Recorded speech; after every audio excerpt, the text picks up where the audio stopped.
Hello everyone, welcome to statics IQ।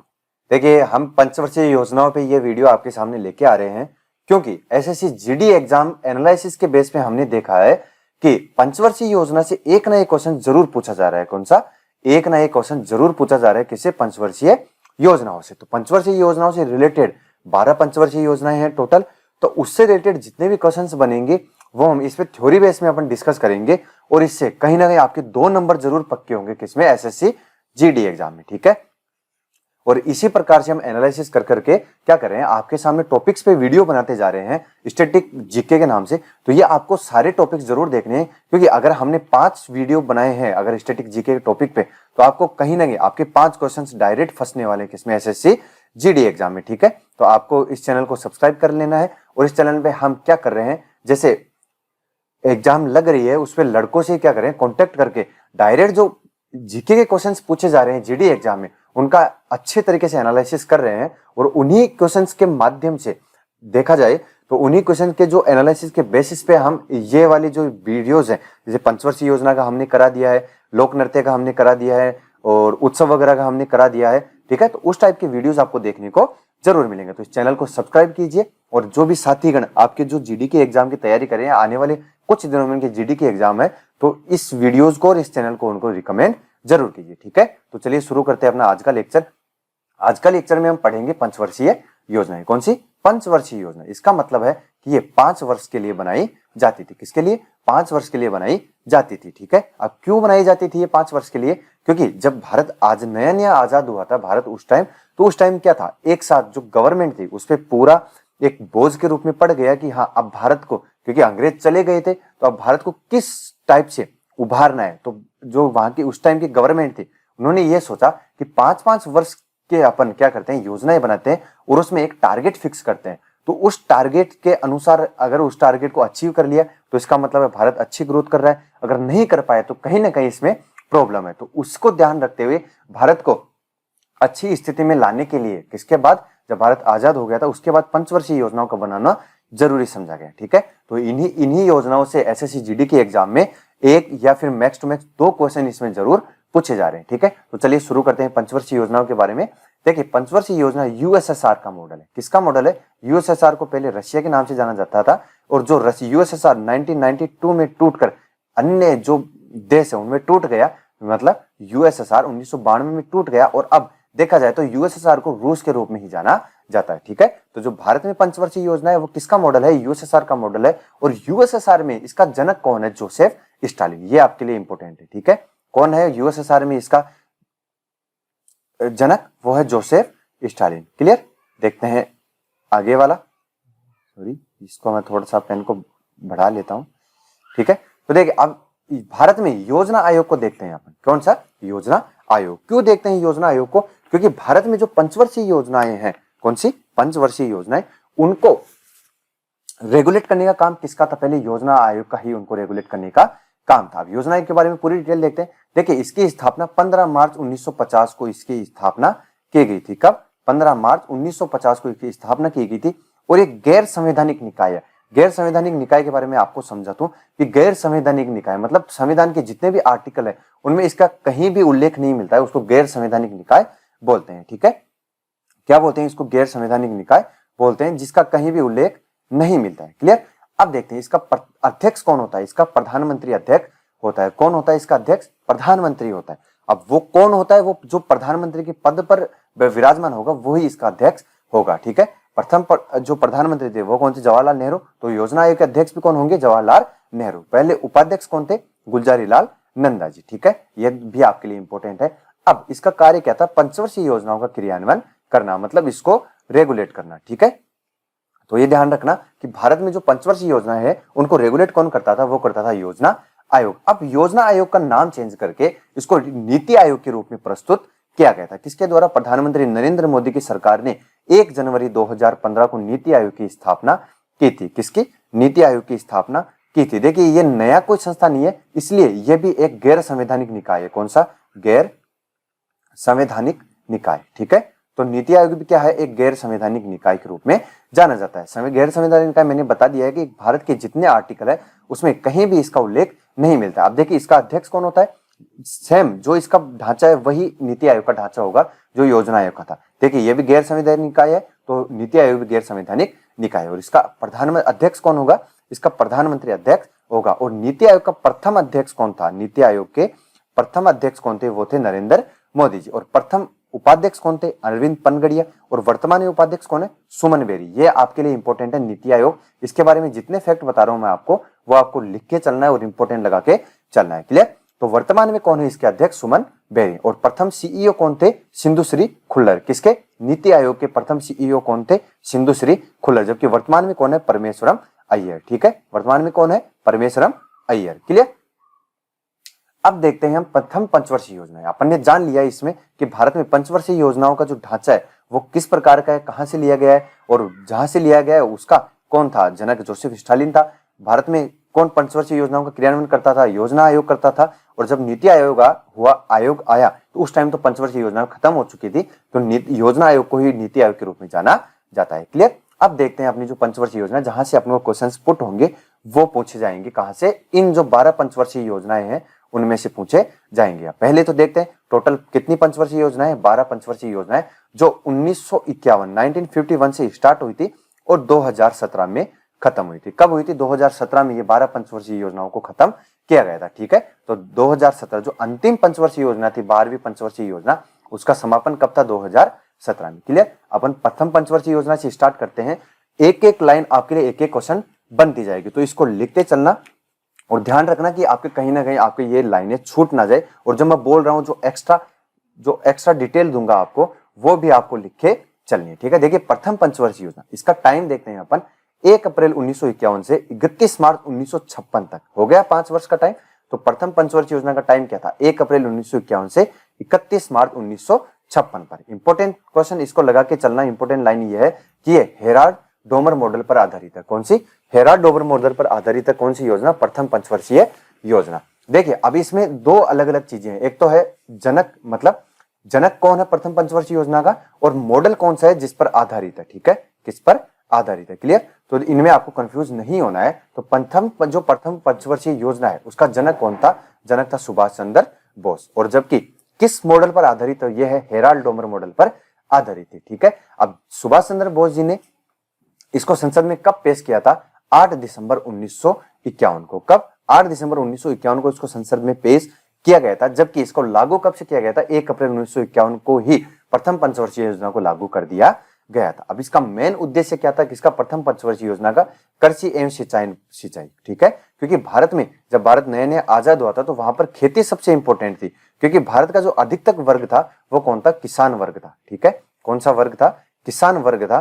तो इसीलिए सबसे पहले खेती और सिंचाई को बढ़ावा दिया गया प्रथम पंचवर्षीय योजना में। अब ये लक्ष्य जो दिया गया है वो आपके लिए इंपॉर्टेंट है, क्योंकि लक्ष्य से डायरेक्ट क्वेश्चन पूछता है कि प्रथम जो लक्ष्य रखा गया था वो कौन सा था? 2.1% तक, मतलब जो भारत का जो बजट था उसका 2.1% प्रथम पंचवर्षीय योजना के रूप में इसको लागू किया गया था। लेकिन प्राप्त कितना हुआ? 3.6%। इसका मतलब है कि जो प्रथम पंचवर्षीय योजना थी वो प्रॉफिट में गई थी। इसका मतलब प्रॉफिट में गई थी, तो अपन कह सकते हैं कि प्रथम पंचवर्षीय योजना पूरी तरह से सफल रही थी। क्लियर? तो ये था प्रथम पंचवर्षीय योजना। क्लियर? ये आपको ध्यान रखना है। ये जितनी लाइन मैंने आपसे डिस्कस की है वो आपको याद करके चलनी है। अब चलते हैं द्वितीय पंचवर्षीय योजना पे। ठीक है, देखते हैं द्वितीय पंचवर्षीय योजना। देखिए 1956 में प्रथम पंचवर्षीय योजना खत्म हो गई, तो उसके जस्ट बाद में ही द्वितीय पंचवर्षीय योजना को लागू कर दिया गया था। ठीक है, तो द्वितीय पंचवर्षीय योजना का जो टाइम था वो कौन सा था? 1956 से 1961। ये टाइम भी आपको याद करके चलना है। ठीक है, इसमें भी अध्यक्ष कौन थे? जवाहरलाल नेहरू जी इसके अध्यक्ष थे। द्वितीय पंचवर्षीय योजना के उपाध्यक्ष कौन थे? डॉक्टर कृष्णाचारी उपाध्यक्ष थे। अब ये फिर से इंपॉर्टेंट लाइन आ गई है आपके सामने कि द्वितीय पंचवर्षीय योजना का लक्ष्य कितना रखा गया था? 4.5%। कितना? 4.5% द्वितीय पंचवर्षीय योजना का लक्ष्य रखा गया था, जबकि प्राप्त कितना हुआ था? 4.2%। इसका मतलब कह सकते हैं कि लगभग ये भी सफल ही हुई थी। ठीक है, क्योंकि 0.3% का डिक्रीमेंट आया था जो कहीं ना कहीं मायने नहीं रखता है। तो अपन देख के चलें तो प्रथम पंचवर्षीय योजना पूरी तरह से सफल थी। द्वितीय पंचवर्षीय योजना ये लगभग सफल थी, मतलब बराबर रही थी। ठीक है, फिर से इंपॉर्टेंट क्वेश्चन कि द्वितीय पंचवर्षीय योजना किस मॉडल पर आधारित है? वो थी महालनोबिस मॉडल। कौन सा मॉडल था? PC Mahalanobis model. देखिए इनको याद करके चलना है। प्रथम किस मॉडल पर आधारित था? हेराल्ड डोमर मॉडल पर आधारित था, और जो द्वितीय पंचवर्षीय योजना है वो किस पर आधारित है, वो है महालनोबिस मॉडल पर आधारित है। और इसका उद्देश्य क्या है, औद्योगिक विकासों को बढ़ावा देना। ठीक है, किसको बढ़ावा देना, औद्योगिक विकास को बढ़ावा देना। मैं आपको रिपीट भी करवाता चलूंगा। देखिए, प्रथम पंचवर्षीय योजना में किसको बढ़ावा देना था, कृषि एवं सिंचाई को। किसको, कृषि और सिंचाई को बढ़ावा देना था, क्योंकि भारत में अगर कृषि को बढ़ावा मिलेगा तो औद्योगिक जो विकास है वो अपने आप होता जाएगा, क्योंकि कृषि पे कहीं ना कहीं डायरेक्ट डिपेंड करता है औद्योगिक विकास। ठीक है, तो औद्योगिक विकास द्वितीय पंचवर्षीय योजना का उद्देश्य था। क्लियर। अब देखते हैं अपन एक्स्ट्रा इंफॉर्मेशन देखते हैं किसमें, द्वितीय पंचवर्षीय योजना में अपन एक्स्ट्रा इंफॉर्मेशन देखते हैं। मैं कलर चेंज कर लेता हूं। ठीक है, अब देखिए इसमें क्या किया गया था, औद्योगिक विकास को बढ़ावा देने के लिए कुछ जो उद्योग हैं उनको स्थापना की गई थी। जैसे राउरकेला इस्पात उद्योग, कौन सा, राउरकेला इस्पात उद्योग। ठीक है, राउरकेला इस्पात उद्योग, इसकी स्थापना की गई थी। किसमें, द्वितीय पंचवर्षीय योजना में इसकी स्थापना की गई थी। और ये किसके सहयोग से की गई थी, ये जर्मनी के सहयोग से की गई थी। ठीक है, जर्मनी के सहयोग से। क्लियर, ये आपको याद करके चलना है कि राउरकेला इस्पात जो उद्योग है उसकी स्थापना कौन सी पंचवर्षीय योजना के तहत, द्वितीय पंचवर्षीय योजना के तहत की गई थी, और किसके सहयोग से, जर्मनी के सहयोग से की गई थी। और राउरकेला इस्पात कहां पे स्थित है, ये ओडिशा में स्थित है। कहां पे, ओडिशा में ये स्थित है। क्लियर। इसके बाद में भिलाई उद्योग, कौन सा, भिलाई उद्योग, भिलाई इस्पात उद्योग, इसकी स्थापना भी द्वितीय पंचवर्षीय योजना में की गई थी, और किसके सहयोग से, यूएसएसआर के सहयोग से ये की गई थी, मतलब रशिया के सहयोग से की गई थी। और भिलाई संयंत्र कहां पे स्थित है, यह है छत्तीसगढ़ में स्थित है। इसके साथ ही एक इस्पात उद्योग की स्थापना और की गई थी, वो थी दुर्गापुरा इस्पात उद्योग। ठीक है, दुर्गापुरा इस्पात उद्योग, ये यूके के सहयोग से किया गया था, यूके के सहयोग से। ठीक है, ये तीनों चीज आपको याद करके चलनी है। ये बहुत इंपॉर्टेंट जो एक्स्ट्रा डिटेल है वो आपको दे रहा हूं। और ये कहां पे स्थित है, ये स्थित है पश्चिम बंगाल में स्थित है। ठीक है, कहां पे स्थित है, ये पश्चिम बंगाल में स्थित है। और इसमें एक इंपॉर्टेंट चीज आपको और बताने जा रहा हूं कि परमाणु ऊर्जा आयोग की स्थापना, कौन सी, परमाणु ऊर्जा आयोग। ठीक है, परमाणु ऊर्जा आयोग, इसकी स्थापना भी द्वितीय पंचवर्षीय योजना में ही की गई थी। और परमाणु ऊर्जा आयोग की स्थापना किसने की थी, यह आपको कमेंट बॉक्स में कमेंट करना है। क्लियर। अब देखते हैं अपन तीसरी पंचवर्षीय योजना। ठीक है, कौन सी, तृतीय पंचवर्षीय योजना को अपन देखते हैं। और देखा जाए तो ये सबसे असफल होने वाली योजना थी। कौन सी, आज तक के भारत के इतिहास में जो 12 पंचवर्षीय योजनाएं आई थी, उसमें सबसे असफल पंचवर्षीय योजना कौन सी थी, वो थी तृतीय पंचवर्षीय योजना थी। ठीक है, अब ये क्यों थी, इसके बारे में अपन आगे डिस्कस करेंगे। देखिए 1961 से 1966 तक, कब तक, 1961 से 1966 तक इसका क्या था, इसका कार्यकाल था। और अध्यक्ष वही जवाहरलाल नेहरू जी तृतीय पंचवर्षीय योजना में अध्यक्ष थे, और उपाध्यक्ष कौन थे, गुलजारी लाल नंदा। अब लक्ष्य पर अपन ध्यान दें तो 5.6% लक्ष्य रखा गया था कि भारत 5.6% तक क्या करेगा, गेन करेगा, जबकि भारत 6.5% को छोड़ के सिर्फ और सिर्फ 2.5% वास्तविक गेन कर पाया। मतलब यहां तक भारत पहुंच पाया था। तो इसका मतलब आप देख सकते हो कि 5.6% से वास्तविकता कितनी थी, 2.4%। तो देख सकते हो आप कि कितना डिक्रीमेंट इसमें लगा था। तो इसलिए तृतीय पंचवर्षीय योजना की थी, ये असफल पंचवर्षीय योजना थी। ठीक है, तो इसका उद्देश्य देखिए क्या था, इसका उद्देश्य था राष्ट्रीय आय एवं कृषि उत्पादन में 30% तक वृद्धि करना है। किसमें, राष्ट्रीय आय और कृषि उत्पादन। अब कृषि उत्पादन देखिए, ये पहली पंचवर्षीय योजना में इसका लक्ष्य रखा गया था। ठीक है, किसको, कृषि और सिंचाई को बढ़ावा देना। जबकि तृतीय पंचवर्षीय योजना में क्या किया गया, इसका उद्देश्य रखा गया कि राष्ट्रीय आय के साथ साथ कृषि उत्पादन में भी 30% तक वृद्धि करना है। और ये किस मॉडल पर आधारित है, ये वेरी इंपॉर्टेंट होने वाला आपके लिए, जॉन सेंडी और सुखम चक्रवर्ती, जॉन सेंडी और सुखम चक्रवर्ती मॉडल पर आधारित थी। कौन सी, तृतीय पंचवर्षीय योजना। देखिए प्रथम थी हेराल्ड डोमर मॉडल। कौन सा, हेराल्ड डोमर मॉडल। ठीक है, और जो द्वितीय थी वो कौन सी थी, पीसी महालनोबिस मॉडल। मैं आपको याद करवाते चलाऊंगा, पीसी महालनोबिस। ठीक है, पीसी महालनोबिस पर ये आधारित थी। कौन सी, द्वितीय पंचवर्षीय योजना। और तृतीय पंचवर्षीय योजना किस पर आधारित थी, जॉन सेंडी और सुखम चक्रवर्ती मॉडल पर ये आधारित थी। अब इसका फेल होने के रीजन देखते हैं अपन। देखिए इसका टाइम क्या है, 1961 से 1962।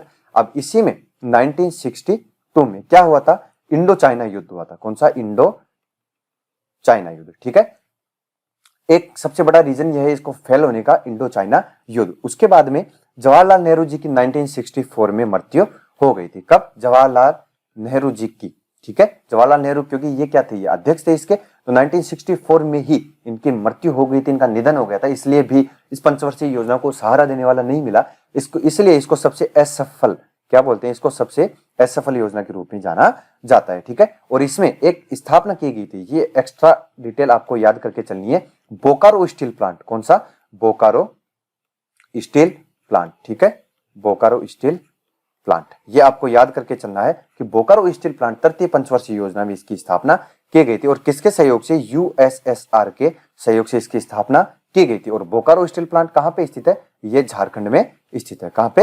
ये झारखंड में स्थित है। देखिए 4 जो स्टील प्लांट है उनकी स्थापना की थी, 3 तो राउरकेला, भिलाई और दुर्गापुर द्वितीय पंचवर्षीय योजना में, और इसके साथ ही जो बोकारो स्टील प्लांट है वो तृतीय पंचवर्षीय योजना में स्टार्ट किया गया था। क्लियर? तो ये था तृतीय पंचवर्षीय योजना का पूरा ढांचा। अब देखते हैं अपन चतुर्थ पंचवर्षीय योजना। देखिए प्रथम, द्वितीय और तृतीय, प्रथम, द्वितीय और तृतीय फाइनेंशियल प्लान में ट्रिकल डाउन थ्योरी का अनुसरण किया गया था। किसमें? पहली, दूसरी और तीसरे में ट्रिकल डाउन थ्योरी। अब ये ट्रिकल डाउन थ्योरी क्या है? देखिए ट्रिकल डाउन थ्योरी को अमीरों के लिए नीतियां बनाना कहा जाता है। किसके लिए? अमीरों के लिए नीतियां बनाना। ठीक है, अमीरों के लिए नीति बनाना। ठीक है, तो ट्रिकल डाउन थ्योरी क्या है? अमीरों के लिए नीति बनाना है। ठीक है, अब इस 3 जो पंचवर्षीय योजनाएं थी उसके बाद में योजना अवकाश आ गया था। तो योजना अवकाश कब से कब था? पहला योजना अवकाश था 1966 से 1969, 1966 से 1969 में। इसमें क्या किया गया था? इसमें सिर्फ एक साल की वार्षिक योजनाएं बनाई गई थी। तो योजना अवकाश भी आपके जीडी के लिए इंपॉर्टेंट है। ठीक है, तो ध्यान रखना, प्रथम योजना अवकाश 1966 से 1969 के बीच में आया था। क्लियर? अब देखते हैं अपन चतुर्थ पंचवर्षीय योजना। इसका टाइम पीरियड देखें 1969 से 1974। लक्ष्य रखा गया था 5.6%। ठीक है, जबकि वास्तविक प्राप्त कितना किया गया? 3.3%। तो ये भी लगभग असफल योजना थी। देखिए प्रथम 2 योजनाएं पूरी तरह से सफल रही, उसके बाद में तीसरी और चौथी जो योजना थी वो असफल योजना थी। अब इसमें क्या किया गया था? इसमें गुडविल फॉर्मूला अपनाया गया था, मतलब इसमें सभी को एक साथ लेके चलने का फॉर्मूला अपनाया गया था। देखिए स्थिरता के साथ विकास तथा आत्मनिर्भरता की स्थिति प्राप्त करना इसका उद्देश्य था। कौन सा? स्थिरता के साथ विकास तथा आत्मनिर्भरता। इसका मतलब है कि सभी का साथ, सभी का विकास। ठीक है, और इसमें कृषि क्षेत्र का तेज विकास हुआ। किसमें? चतुर्थ पंचवर्षीय योजना में।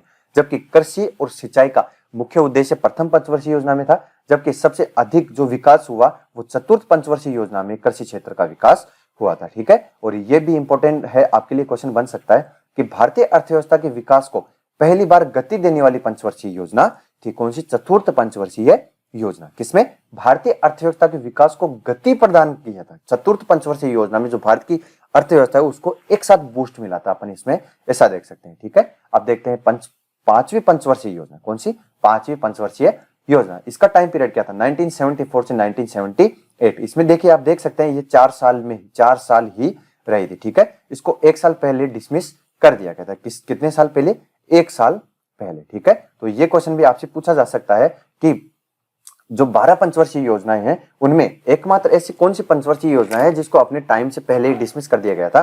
तो वो थी 5वीं पंचवर्षीय योजना। अब इसमें देखते हैं इसमें प्राथमिकता किसको दी गई थी? गरीबी उन्मूलन और आत्मनिर्भरता को। किसको? गरीबी को उन्मूलन और आत्मनिर्भरता को इसमें प्राथमिकता दी गई थी। और वेरी इंपॉर्टेंट क्वेश्चन आपके लिए बन सकता है कि गरीबी हटाओ का नारा इसी पंचवर्षीय योजना में दिया गया था। किसमें? 5वीं पंचवर्षीय योजना में ही गरीबी हटाओ का नारा दिया गया था। ठीक है, और रोलिंग प्लान कब आया था? 5वीं पंचवर्षीय योजना के तहत ही रोलिंग प्लान आया था 1978 में। और इसमें देखिए क्या हुआ था, मोरारजी देसाई वाली सरकार ने इसको स्वीकार किया और इसके तहत नाबार्ड की स्थापना 12 जुलाई 1982 को की गई थी। किसकी?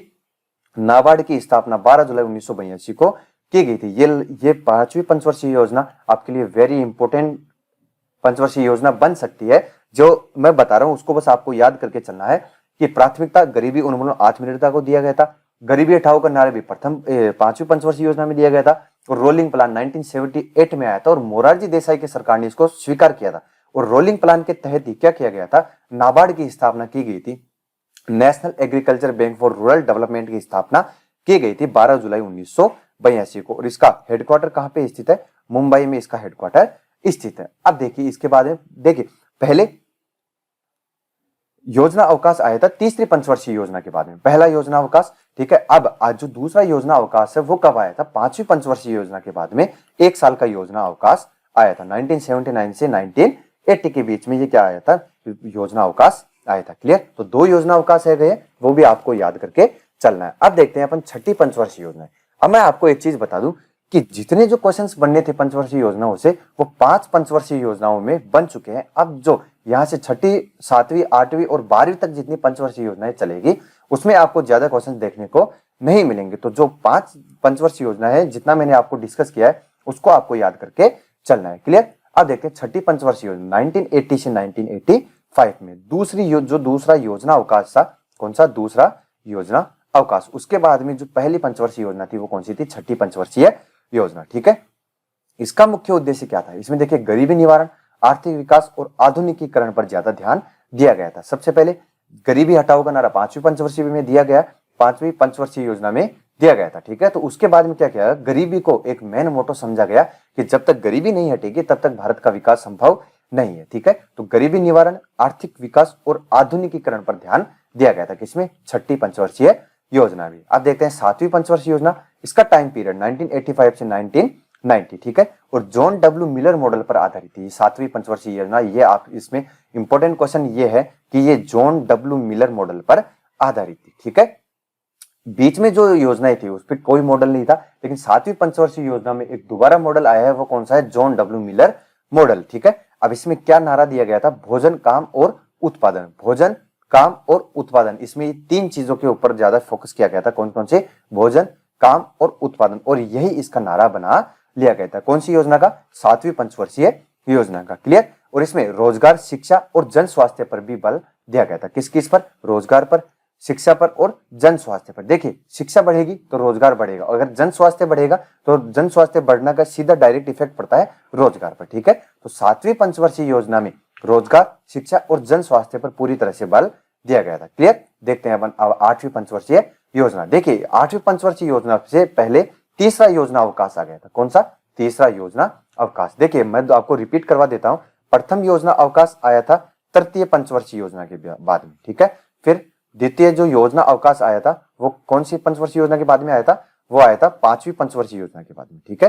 पंचम पंचवर्षीय योजना के बाद में द्वितीय योजना अवकाश आया था। अब जो तृतीय योजना अवकाश है वो सातवीं पंचवर्षीय योजना के बाद में आया था। किसके बाद में? सातवीं पंचवर्षीय योजना के बाद में आया था। क्लियर। तो देखते हैं अपन अब आठवीं पंचवर्षीय योजना। ठीक है। देखिए आठवीं पंचवर्षीय योजना का कार्यकाल था 1992 से 1997। क्योंकि योजना अवकाश 2 साल का इसमें योजना अवकाश आया था। और योजना अवकाश में क्या किया जाता है? वार्षिक योजनाएं बनाई जाती है। कौन सी? वार्षिक योजनाएं बनाई इसमें जाती है। ठीक है। मतलब 1 वर्ष की योजनाएं बनाई जाती है 5 वर्ष को छोड़कर, क्योंकि 5 वर्ष का जो टाइम पीरियड है वो कुछ ज्यादा चला जाता है और उसको असफल होने के पूरी तरह से चांसेस रहते हैं। इसलिए जब सरकार को लगता है कि हाँ इस टाइम योजना अवकाश लेना चाहिए तो 1990 से 1992 तक 2 साल का योजना अवकाश लिया गया था। इसके बाद में 8वीं पंचवर्षीय योजना को लॉन्च किया गया था जिसका टाइम पीरियड था 1992 से 1997। और इसमें क्या किया गया था? रोजगार, आधुनिक विकास और आत्मनिर्भरता पर बल दिया गया था। किस पर? रोजगार, आधुनिक विकास और आत्मनिर्भरता पर इस पर पूरी तरह से बल दिया गया था। ठीक है। इसके बाद में कौन सी पंचवर्षीय योजना आई? इसके बाद में 9वीं पंचवर्षीय योजना आई थी जिसका टाइम था 1997 से 2002, मतलब 1997 से 2002 के बीच में जो 9वीं पंचवर्षीय योजना है उसका कार्यकाल रहा था। इसमें क्या किया गया था? देखिए मानव विकास के साथ साथ न्यायपूर्ण वितरण एवं समानता पर बल दिया गया था। मतलब कि मानव विकास तो किया जाएगा, इसके साथ सभी मानवों को, जो सभी लोग हैं उनको न्यायपूर्ण वितरण किया जाएगा, हर चीज में उनको समानता दी जाएगी और समानता पर बल दिया गया था। और अंतरराष्ट्रीय मंदी के कारण ये असफल रही थी। यह आपको इंपोर्टेंट लगा के चलना है कि भारत में कौन सी पंचवर्षीय योजना है जो अंतरराष्ट्रीय मंदी के कारण असफल रही थी? वो थी 9वीं पंचवर्षीय योजना। क्लियर। देखते हैं 10वीं पंचवर्षीय योजना 1992 से 1997, सॉरी इसका टाइम पीरियड गलत आ गया है, 2002 से 2007 तक। कब? 2002 से 2007 तक 10वीं पंचवर्षीय योजना को लागू किया गया था। और इसमें इतना ज्यादा कुछ किया गया नहीं था, बस इसको लागू करके रख दिया गया था क्योंकि भारत तब तक बहुत आगे निकल चुका था। जो इंडस्ट्रियलाइजेशन है वो हो चुका था, सब कुछ हो चुका था 10वीं पंचवर्षीय योजना तक आने में। ठीक है। अब देखते हैं अपन 11वीं पंचवर्षीय योजना, वो कब आई? 11वीं पंचवर्षीय योजना 2007 से 2012 के बीच में 11वीं पंचवर्षीय योजना को लॉन्च किया गया था। और इसमें क्या किया था? तीव्रता एवं समावेशी विकास किया गया था। कितना? इसमें तीव्रता और समावेशी विकास पर ज्यादा बल दिया गया था। और पूरे योजना काल में सर्वाधिक वृद्धि दर इसी में आके गई थी। ये आपके लिए इंपॉर्टेंट क्वेश्चन बन सकता है कि पूरे जो 12 पंचवर्षीय योजना है उसमें सर्वाधिक वृद्धि दर किस पंचवर्षीय योजना में मापी गई थी, तो वो थी 11वीं पंचवर्षीय योजना। ठीक है, तो ये आपके लिए इंपॉर्टेंट बन सकती है। अब देखते हैं अंतिम और 12वीं पंचवर्षीय योजना। इसका टाइम पीरियड था 2012 से 2017 के बीच में। कौन सा? 2012 से 2017 के बीच में 12वीं पंचवर्षीय योजना का टाइम था और इसमें भी तीव्रता एवं समावेशी विकास को ज्यादा इंपॉर्टेंस दी गई थी। किस पर? इस पर ज्यादा उद्देश्य क्या था? तीव्रता एवं समावेशी विकास, मतलब सबको साथ लेकर जो विकास करना है वो 12वीं पंचवर्षीय योजना का उद्देश्य था। और 2017 में, कब? 2017 में इन पंचवर्षीय योजनाओं को पूरी तरह से खत्म कर दिया गया। ठीक है, तो ये थी अपनी 12 पंचवर्षीय योजनाएं और इन्हीं से बार बार जीडी की एग्जाम में बार बार क्वेश्चन पूछा जा रहा है किससे? पंचवर्षीय